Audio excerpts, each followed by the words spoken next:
তো এই আলোচনাটা যারা বিয়ে করছেন রিসেন্ট তাদের কাজে লাগবে, আর যারা করেন নাই করবেন, শীঘ্রই করবেন, এদেরও কাজে লাগবে। আর যারা মুরব্বী অনেক অভিজ্ঞতা ওনাদেরও কাজে লাগবে, ওনারা এটা শুনে নাতিনাত করতে শোনাতে পারবে, ঠিক কিনা? তাহলে কারোরই লস নাই। বিষয় কি? কথা বলে না। দম্পতি বোঝেন? বুঝেন?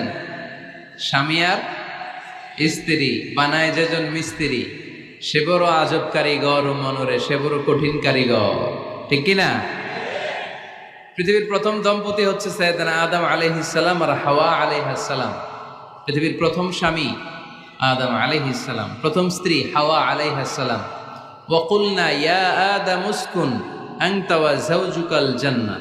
আল্লাহ বললেন, আদম তুমি আর তোমার জোড়া বা তোমার স্ত্রী দুজনে মিলে জান্নাতে থাকো।